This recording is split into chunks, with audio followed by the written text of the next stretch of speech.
Et si ce simple cahier d'écolier, eh bien, c'était en fait une sorte de boîte à outils surpuissante.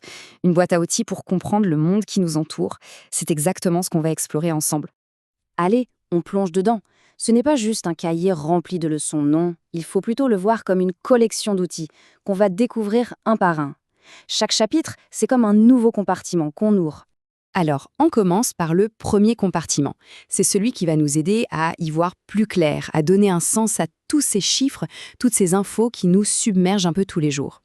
Bon, prenons un problème très concret, tout droit sorti du cahier. Imaginez, une pizzeria, les prix vont de 8 à 20 euros. Spontanément, on pourrait se dire, allez, on fait une moyenne. Mais est-ce que c'est vraiment la meilleure façon de faire? Il y a un outil bien plus malin pour trouver ce qu'on pourrait appeler le vrai prix du milieu. Et cet outil, c'est la médiane. La définition dans le cahier est super claire. C'est la valeur qui se trouve pile poil au milieu, une fois qu'on a tout classé dans l'ordre. Son super pouvoir, c'est qu'elle n'est pas du tout influencée par les valeurs extrêmes. C'est pour ça qu'elle est si précieuse quand on analyse par exemple le salaire médian d'un pays. Ça donne une image beaucoup plus juste que la moyenne. Ok, mais concrètement, comment ça marche? Eh bien, si on a un nombre impair de données, c'est facile, on prend juste la valeur qui est au centre. Et si le nombre de données est pair, comme on le voit là, c'est à peine plus compliqué, on prend les deux valeurs centrales et hop, on fait la moyenne des deux. C'est tout simple, c'est élégant et surtout, c'est hyper efficace. Allez, on passe à un autre outil. Celui-là, il ne sert pas juste à regarder des données toutes seules dans leur coin. Non, il est là pour nous aider à décrire comment les choses interagissent, comment les valeurs sont liées les unes aux autres. Alors, imaginez une sorte de machine, un petit programme. On lui donne un nombre d'entrée, n'importe lequel. La machine, elle fait toujours exactement la même série de calculs. Elle met le nombre au carré, elle ajoute 3 et elle multiplie le tout par 2. À la fin, elle nous sort un nouveau nombre. C'est précisément l'exemple qui est dans le cahier.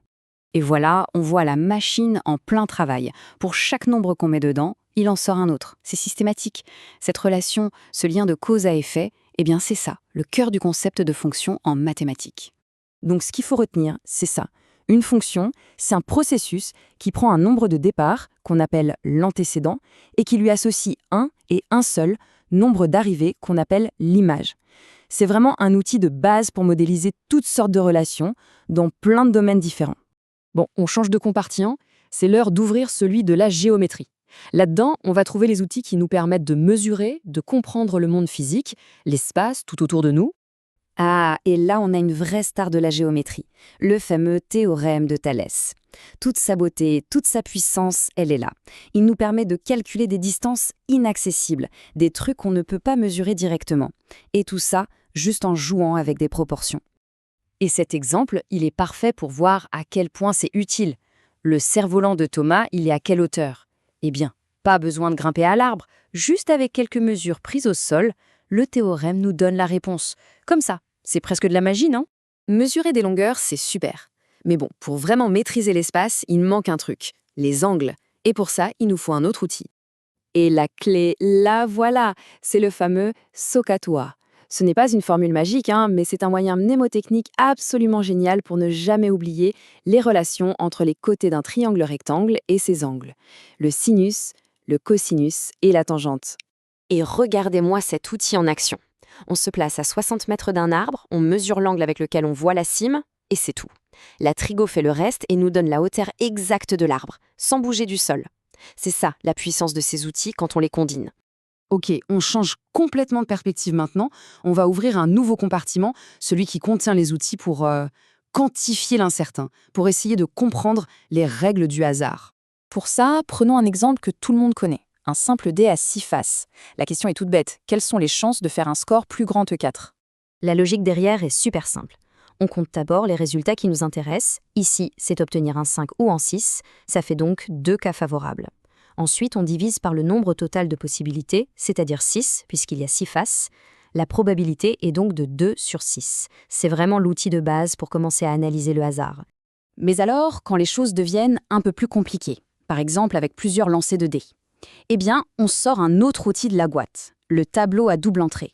C'est super pratique pour visualiser et lister proprement toutes les combinaisons possibles, sans risquer d'en oublier une en route. On arrive au dernier compartiment de notre boîte à outils. Et celui-ci, il contient les briques fondamentales, vraiment les éléments de base à partir desquels tous les autres nombres sont construits. Je parle bien sûr des nombres premiers. La définition est toute simple. Ce sont des nombres qui n'ont que deux diviseurs, 1 et eux-mêmes. Mais attention, leur importance, elle, est absolument colossale. Ce sont un peu les atomes du monde des nombres, les briques indivisibles. Et l'outil le plus puissant qu'on ait avec eux, c'est la décomposition.